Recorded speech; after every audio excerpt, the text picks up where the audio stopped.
Feliz y bendecido día, aprendiendo un curso de milagros. El secreto de la verdadera oración es olvidarte de las cosas que crees necesitar. Pedir algo específico es igual que ver el pecado primero y luego perdonarlo.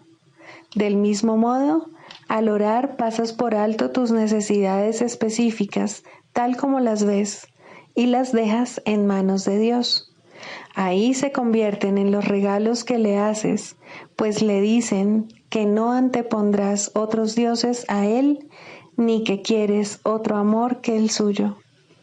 Este libro es un comienzo, no un final.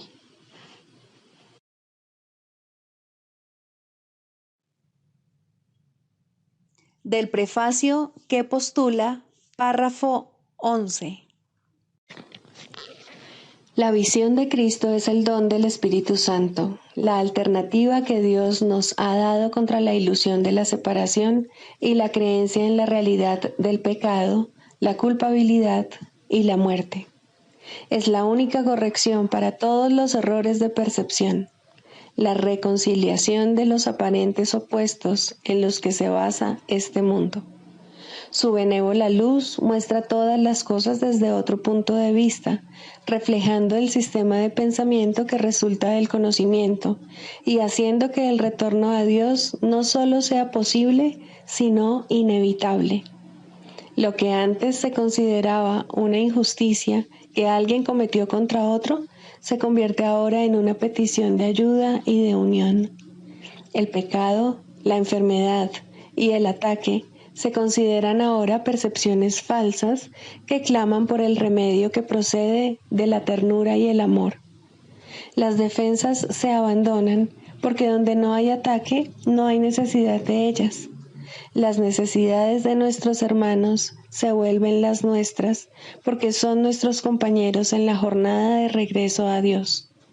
Sin nosotros, ellos perderían el rumbo. Sin ellos, nosotros jamás podríamos encontrar el nuestro.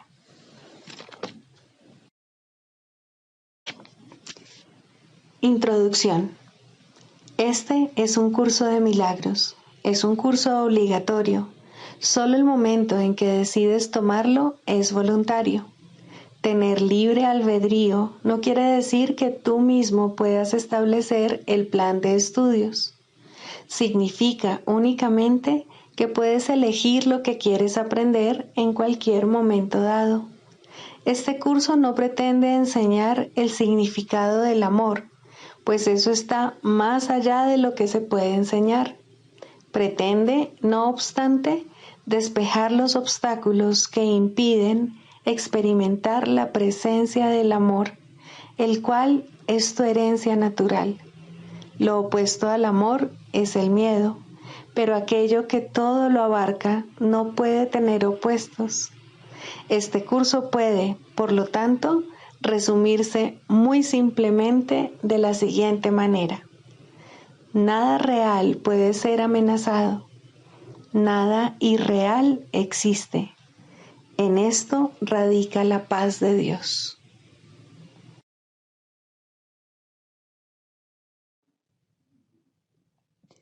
Capítulo 1.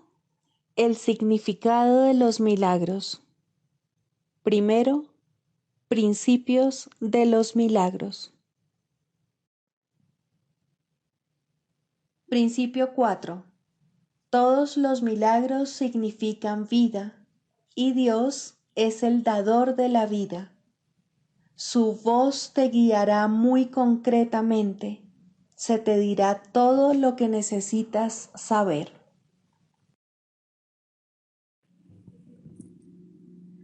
Capítulo 1. El significado de los milagros. 3. La expiación y los milagros. Yo estoy a cargo del proceso de expiación que emprendí para darle comienzo. Cuando le ofreces un milagro a cualquiera de mis hermanos, te lo ofreces a ti mismo y me lo ofreces a mí. La razón por la que te lo ofreces a ti mismo primero es porque yo no necesito milagros para mi propia expiación, pero estoy detrás de ti por si fracasas temporalmente. Mi papel en la expiación es cancelar todos los errores que de otro modo tú no podrías corregir. Cuando se te haya restituido la conciencia de tu estado original, pasarás naturalmente a formar parte de la expiación. A medida que compartas conmigo mi renuencia a aceptar error alguno en ti o en los demás, te unirás a la gran cruzada para corregirlos. Escucha mi voz, aprende a deshacerlos y haz todo lo necesario por corregirlos. Tienes el poder de obrar milagros. Yo proveeré las oportunidades para obrarlos, pero tú debes estar listo y dispuesto. El obrarlos trae consigo convicción en la capacidad, ya que la convicción llega con el logro. La capacidad es el potencial. El lograrlos es su expresión y la expiación, la profesión natural de los hijos de Dios, es el propósito. El cielo y la tierra pasarán significa que no continuarán existiendo como estados separados. Mi palabra, que es la resurrección y la vida, no pasará porque la vida es eterna. Tú eres la obra de Dios y su obra es totalmente digna de amor y totalmente amorosa. Así es como el hombre debiera pensar de sí mismo en su corazón, pues eso es lo que realmente es. Los perdonados son el medio de la expiación. Al estar infundidos por el Espíritu, perdonan a su vez. Aquellos que han sido liberados deben unirse para liberar a sus hermanos, pues ese es el plan de la expiación. Los milagros son el medio a través del cual las mentes que sirven al Espíritu Santo se unen a mí para la salvación o liberación de todas las creaciones de Dios. Yo soy el único que puede obrar milagros imparcialmente porque yo soy la expiación. Tú tienes un papel en la expiación que yo te dictaré. Pregúntame qué milagros debes llevar a cabo. Ello te ahorrará esfuerzos innecesarios porque estarás actuando bajo comunicación directa. La naturaleza impersonal del milagro es una característica esencial del mismo, ya que me permite dirigir su aplicación y bajo mi dirección los milagros conducen a la experiencia altamente personal de la revelación. Un guía no controla, pero sí dirige, dejando a tu discreción el que le sigas o no. No nos dejes caer en la tentación significa reconoce tus errores y elige abandonarlos siguiendo mi dirección. El error no puede amenazar realmente a la verdad, la cual siempre puede resistirlo. En realidad, solo el error es vulnerable. Eres libre de establecer tu reino donde mejor te parezca, pero no puedes sino elegir acertadamente si recuerdas esto. El espíritu está eternamente en estado de gracia. Tu realidad es únicamente espíritu. Por lo tanto, estás eternamente en estado de gracia. Desde este punto de vista, la expiación deshace todos los errores y de esta forma extirpa las raíces del temor. Cada vez que experimentas las palabras tranquilizadoras de Dios como una amenaza, es siempre porque estás defendiendo una lealtad mal situada o desencaminada. Al proyectar eso sobre otros, los aprisionas, pero solo en la medida en que refuerzas los errores que ellos ya han cometido. Eso los hace vulnerables a las distorsiones de los demás, ya que la percepción que tienen de sí mismos está distorsionada. El que obra milagros tan solo puede bendecirlos, lo cual desvanece sus distorsiones y los libera de su prisión. Respondes a lo que percibes, y tal como percibas, así te comportarás.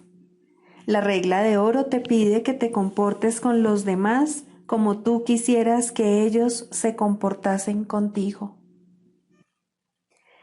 Esto significa que tanto la percepción que tienes de ti como la que tienes de ellos debe ser fidedigna.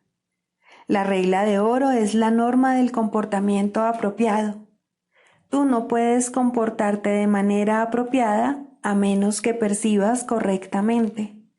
Dado que tú y tu prójimo sois miembros de una misma familia en la que gozáis de igual rango, tal como te percibas a ti mismo y tal como lo percibas a él, así te comportarás contigo mismo y con él. Debes mirar desde la percepción de tu propia santidad a la santidad de los demás. Los milagros se dan en la mente que está lista para ellos. Dicha mente, al estar unida, se extiende a todos, aun cuando el que obra milagros no se dé cuenta de ello. La naturaleza impersonal del milagro se debe a que la expiación en sí es una, lo cual une a todo lo creado con su creador. Como expresión de lo que verdaderamente es, el milagro sitúa a la mente en un estado de gracia. La mente, entonces, naturalmente da la bienvenida tanto al huésped interno como al desconocido externo. Al invitar adentro al desconocido, éste se convierte en tu hermano. El hecho de que el milagro pueda tener efectos en tus hermanos de los que ni siquiera eres consciente no debe preocuparte. El milagro siempre te bendecirá. Los milagros que no se te ha pedido que hagas no dejan de tener valor. Siguen siendo expresiones de tu estado de gracia, pero dado mi absoluto conocimiento del plan en su totalidad, yo debo controlar su ejecución. La naturaleza impersonal de la mentalidad milagrosa asegura tu gracia, pero solo yo estoy en posición de saber dónde pueden concederse. Los milagros son selectivos únicamente en el sentido de que se canalizan hacia aquellos que los pueden usar en beneficio propio, puesto que eso hace que sea inevitable el que los extiendan a otros, se suelda una fuerte cadena de expiación. Esta selectividad, sin embargo, no toma en cuenta la magnitud del milagro mismo, ya que el concepto de tamaño existe en un plano que de por sí es irreal. Dado que el milagro tiene como objeto restablecer la conciencia de la realidad, no sería eficaz si estuviese limitado por las leyes que gobiernan el error que tiene como objeto corregir.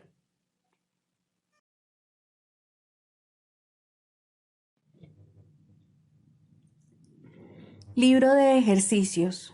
Pregunta 12. ¿Qué es el ego?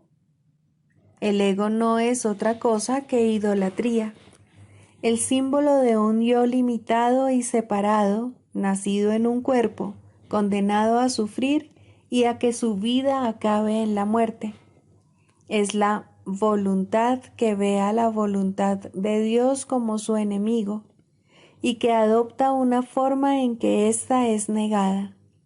El ego es la prueba de que la fuerza es débil y el amor temible. La vida en realidad es la muerte y solo lo que se opone a Dios es verdad. El ego es demente, lleno de miedo, cree alzarse más allá de lo omnipresente, aparte de la totalidad y separado de lo infinito. En su demencia cree también haber vencido a Dios mismo, y desde su terrible autonomía ve que la voluntad de Dios ha sido destruida. Sueña con el castigo y tiembla ante las figuras de sus sueños, sus enemigos que andan tras él, queriendo asesinarlo antes de que él pueda proteger su seguridad atacándolos primero. El Hijo de Dios no tiene ego. ¿Qué puede saber él de la locura o de la muerte de Dios cuando mora en él? ¿Qué puede saber de penas o de sufrimientos cuando vive en una dicha eterna? ¿Qué puede saber del miedo o del castigo, del pecado o de la culpabilidad, del odio o del ataque, cuando lo único que le rodea es paz eterna, por siempre imperturbable y libre de todo conflicto, en la tranquilidad y silencio más profundos? Conocer la realidad significa no ver al ego ni a sus pensamientos, sus obras o actos, sus leyes o creencias, sus sueños o esperanzas, así como tampoco los planes que tiene para su propia salvación y el precio que hay que pagar por creer en él. Desde el punto de vista del sufrimiento, el precio que hay que pagar por tener fe en él es tan inmenso que la ofrenda que se hace a diario en su tenebroso santuario es la crucifixión del Hijo de Dios. Y la sangre no puede sino correr ante el altar donde sus enfermizos seguidores se preparan para morir. Una sola azucena de perdón, no obstante, puede transformar la obscuridad en luz y el altar a las ilusiones en el templo a la vida misma. Y la paz se les restituirá para siempre a las santas mentes que Dios creó como su Hijo, su morada, su dicha y su amor, completamente suyas y completamente unidas a Él. Lección 337. Mi impecabilidad me protege de todo daño. Mi impecabilidad garantiza mi perfecta paz, mi eterna seguridad y mi amor imperecedero. Me mantiene eternamente a salvo de cualquier pensamiento de pérdida y me libera completamente del sufrimiento. Mi estado solo puede ser uno de felicidad, pues eso es lo único que se me da. ¿Qué debo hacer para saber que todo esto me pertenece? Debo aceptar la expiación para mí mismo y nada más. Dios ha hecho ya todo lo que se tenía que hacer y lo que tengo que aprender es a no hacer nada por mi cuenta, pues solo necesito aceptar mi ser, mi impecabilidad, la cual se creó para mí y ya es mía, para sentir el amor de Dios protegiéndome de todo daño, para entender que mi Padre ama a su Hijo y para saber que soy el Hijo que mi Padre ama. Tú que me creaste en la impecabilidad, no puedes estar equivocado con respecto a lo que soy. Era yo quien estaba equivocado al pensar que había pecado, pero ahora acepto la expiación para mí mismo. Padre, mi sueño termina ahora. Amén.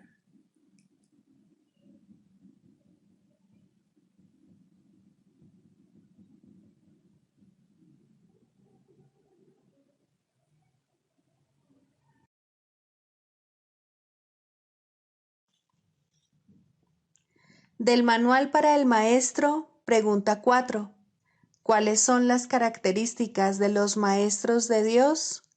3. Tolerancia. Los maestros de Dios no juzgan. Juzgar es ser deshonesto, pues es asumir un papel que no te corresponde. Es imposible juzgar sin engañarse uno a sí mismo.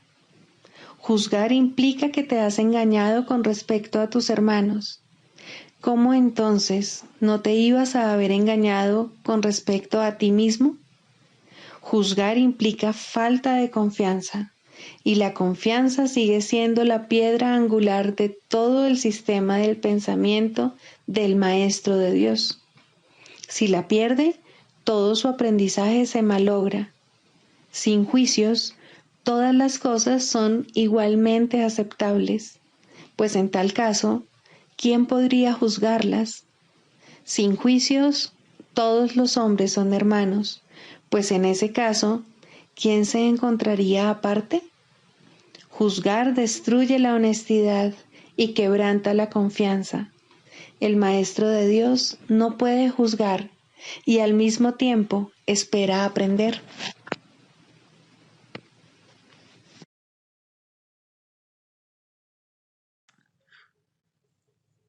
Manual para el Maestro, pregunta 3. ¿Cuáles son los niveles de enseñanza? Los maestros de Dios no tienen un nivel de enseñanza fijo. Cada situación de enseñanza-aprendizaje entraña en sus inicios una relación diferente, si bien el objetivo final es siempre el mismo: hacer de la relación una relación santa, en la que ambos puedan ver al Hijo de Dios libre de pecado. No hay nadie de quien un maestro de Dios no pueda aprender, de manera que no hay nadie a quien Él no pueda enseñar.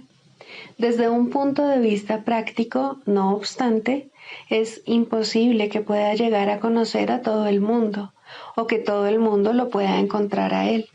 Por lo tanto, el plan dispone que cada maestro de Dios establezca contactos muy específicos.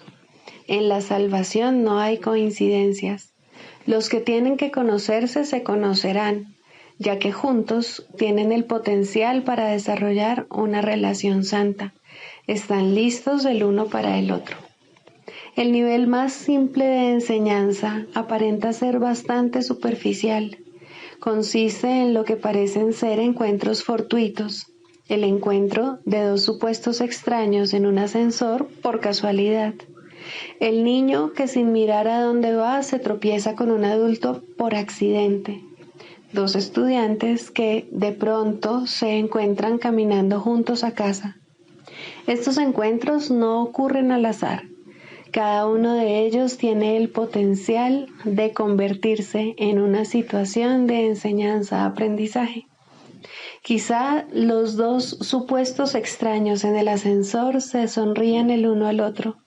Tal vez el adulto no reprenda al niño por haber tropezado con él, y tal vez los estudiantes se hagan amigos.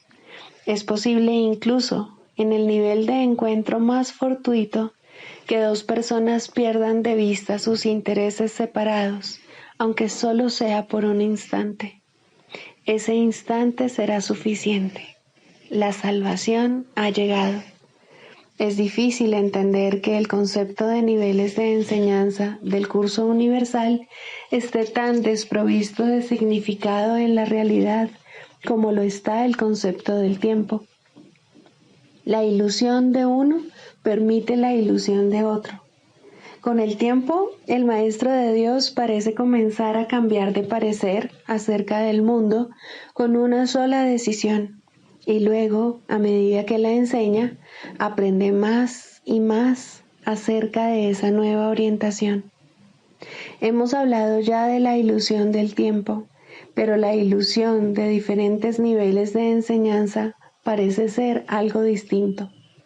Quizá la mejor manera de demostrar que estos niveles no pueden existir es simplemente diciendo que todo nivel en la situación de enseñanza-aprendizaje es parte del plan de Dios para la expiación, y su plan no puede tener niveles por ser un reflejo de su voluntad. La salvación está siempre lista y siempre presente. Los maestros de Dios operan en diferentes niveles, pero el resultado es siempre el mismo. Cada situación de enseñanza-aprendizaje es máxima en el sentido de que cada persona involucrada aprende lo máximo que puede de la otra en ese momento. En ese sentido, y solo en ese sentido, podemos hablar de niveles de enseñanza. Si usamos esta definición de niveles de enseñanza, el segundo nivel es una relación más prolongada en la que, por algún tiempo, Dos personas se embarcan en una situación de enseñanza-aprendizaje bastante intensa y luego parecen separarse. Al igual que en el primer nivel, estos encuentros no son por casualidad, ni lo que aparenta ser al final de la relación es realmente un final. Una vez más, cada uno de ellos aprendió lo máximo posible durante el tiempo que estuvieron juntos.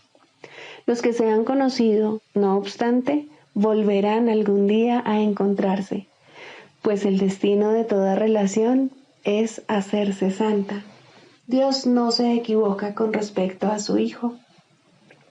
El tercer nivel de enseñanza se da en relaciones que una vez formadas son de por vida.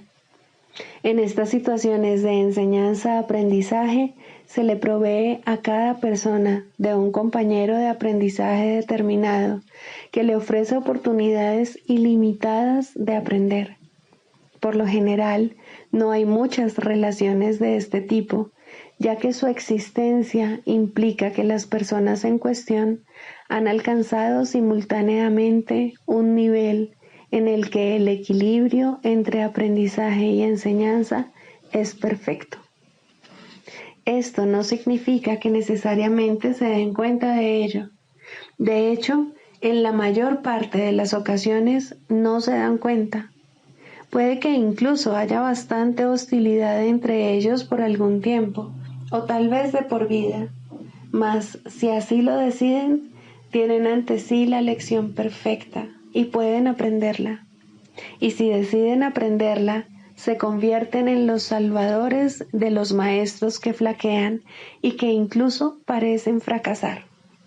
Es imposible que un maestro de Dios no encuentre la ayuda que necesita.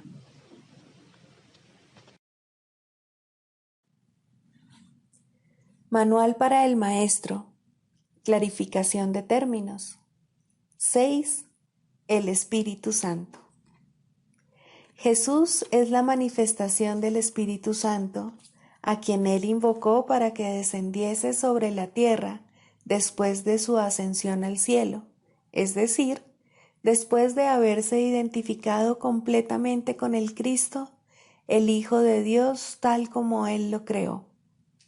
Al ser el Espíritu Santo una creación del único Creador, y al crear junto con Él y a su semejanza o espíritu, es eterno y nunca ha cambiado. Fue invocado para que descendiese sobre la tierra, en el sentido de que entonces se hizo posible aceptarle y escuchar su voz. Su voz es la voz de Dios y, por lo tanto, ha adquirido forma.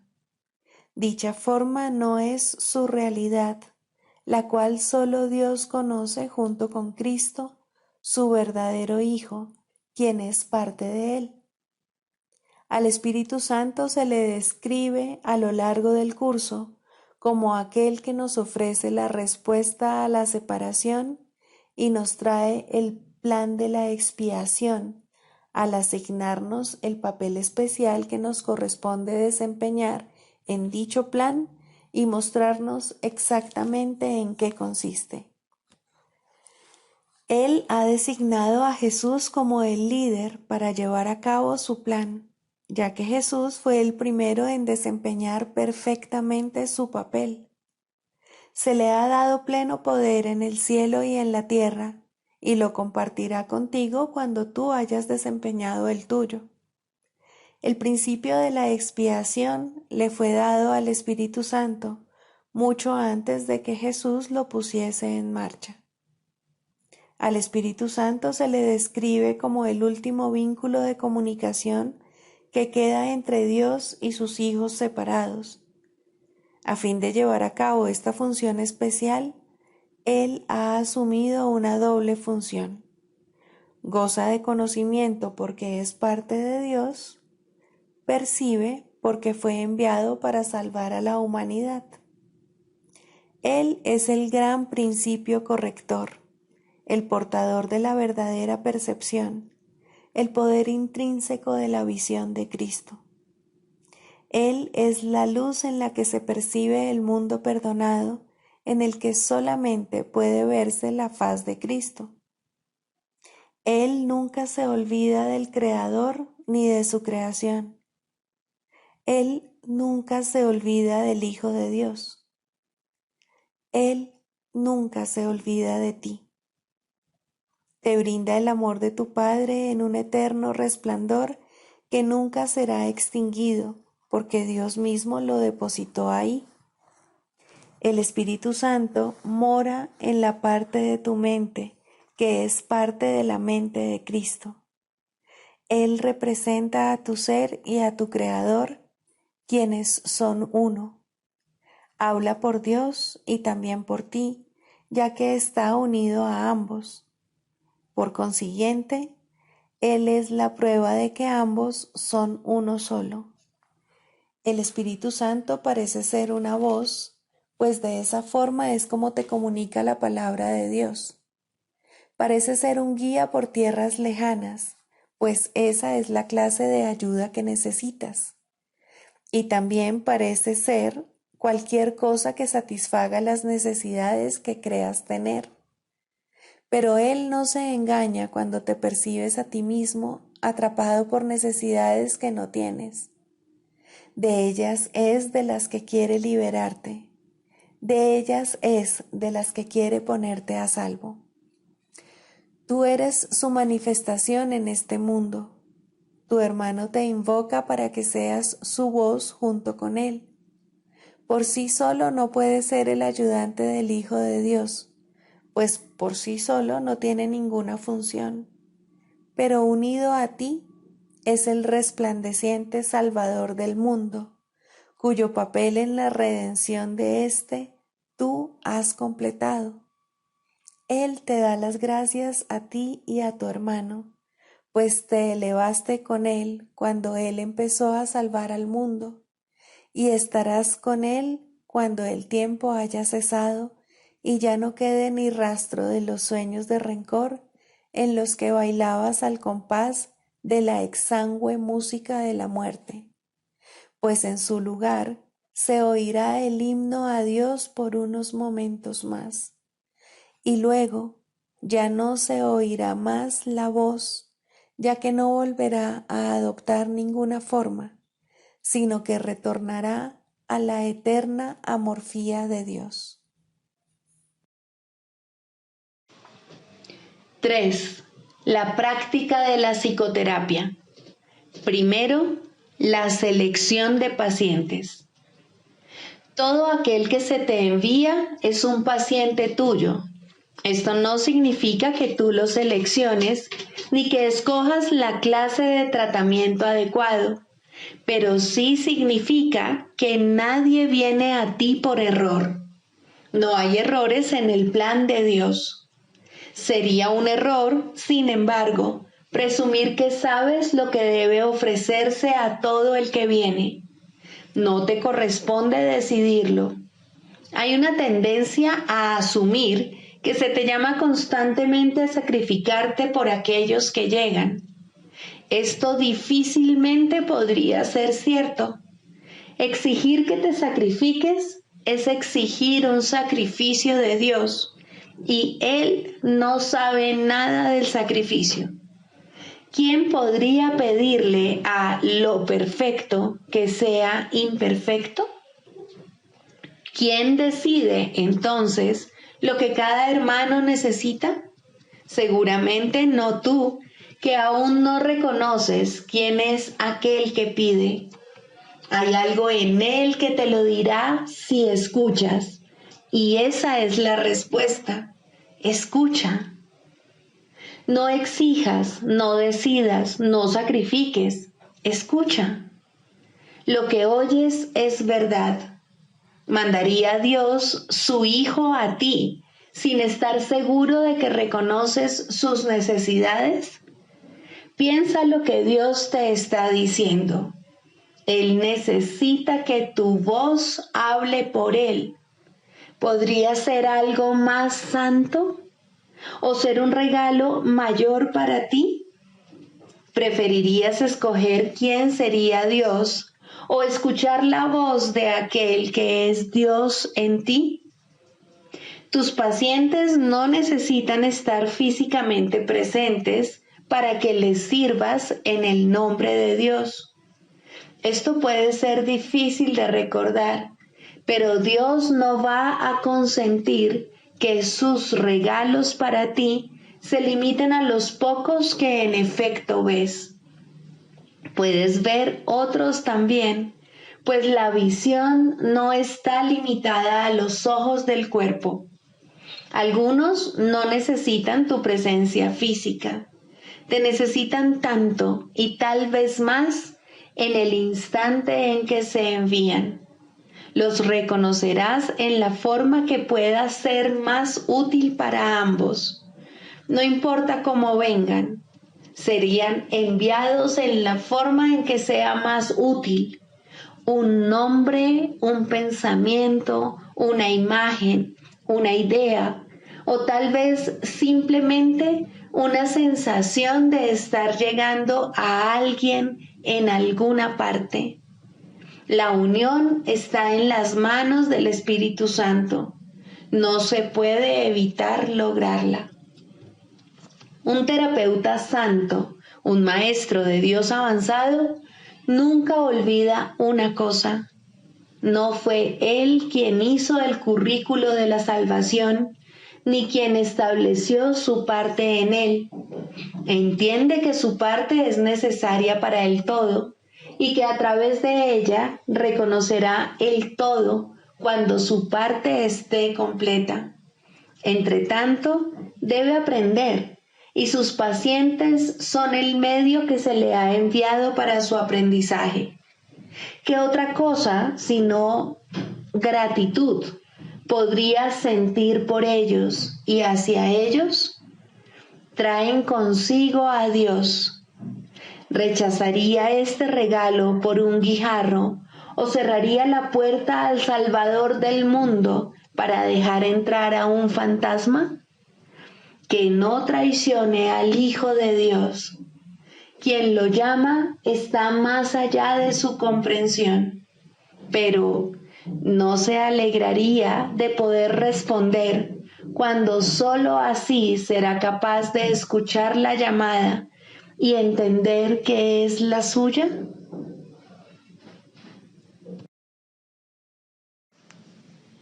El canto de la oración. Segundo, la falsa curación en contraposición a la verdadera.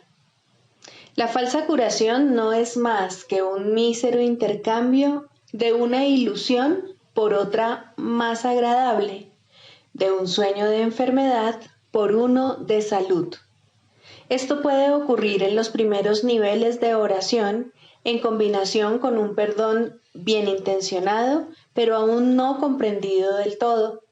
Solo la falsa curación puede dar lugar al miedo, de tal manera que la enfermedad es libre para arremeter de nuevo. La falsa curación puede, en efecto, eliminar ciertas formas de dolor y enfermedad, pero la causa sigue ahí y no dejará de producir efectos.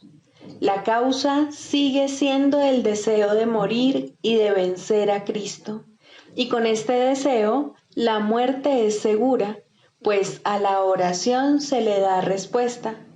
No obstante, hay una clase de muerte aparente que tiene otra fuente. No es el resultado de pensamientos hirientes ni de una furia desenfrenada contra el universo. Significa simplemente que la utilidad del funcionamiento del cuerpo ha concluido, de manera que se elige abandonarlo en forma similar a como uno se desprende de una vestimenta desgastada. Esto es lo que debiera ser la muerte, una elección tranquila que se lleva a cabo felizmente y con una sensación de paz, pues el cuerpo se ha usado con bondad para ayudar al Hijo de Dios en el camino que lo lleva a su Padre.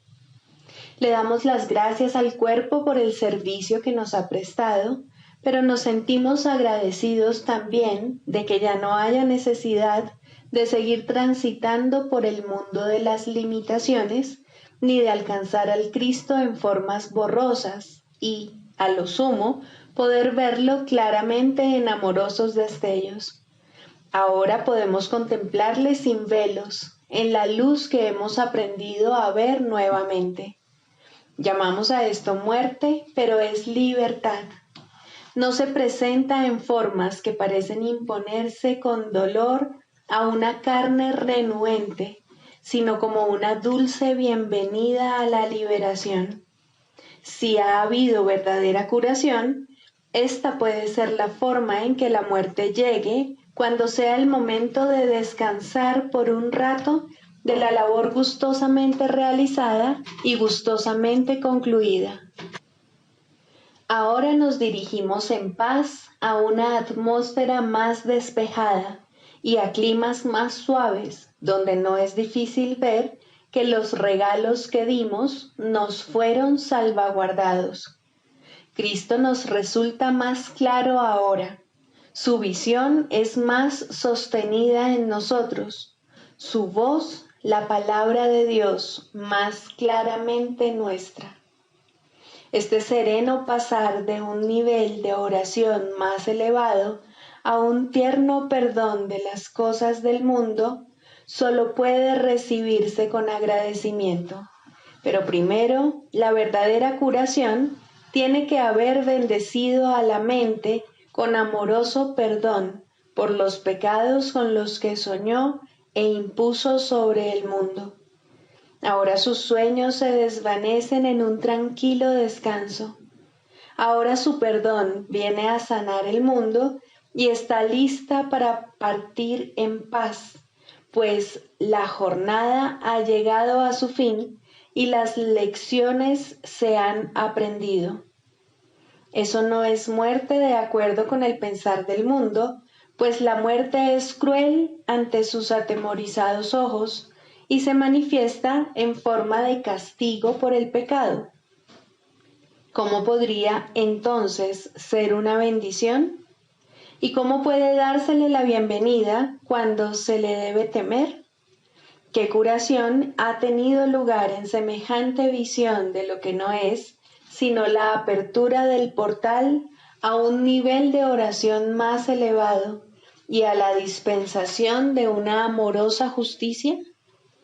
La muerte es una recompensa, no un castigo, pero este punto de vista solo puede proceder de una curación que el mundo no puede concebir. No hay tal cosa como una curación parcial. Lo que solo intercambia ilusiones no ha hecho nada. Lo que es falso no puede ser parcialmente cierto. Si has sanado, tu curación es total.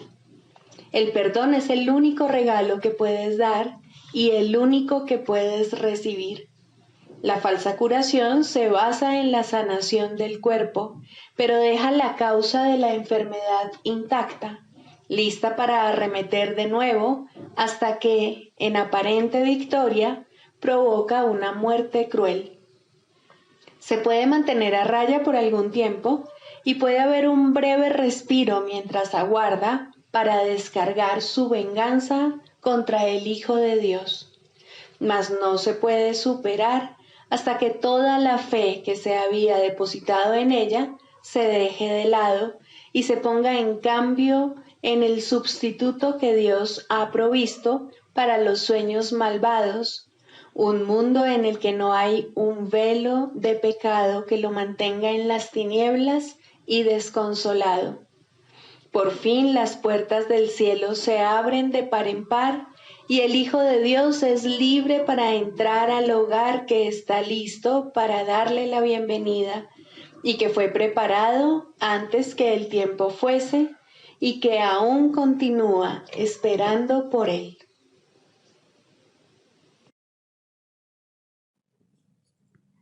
Sigamos a Jesús haciendo del perdón algo tan natural como respirar y algo tan vital como el aire. Amén.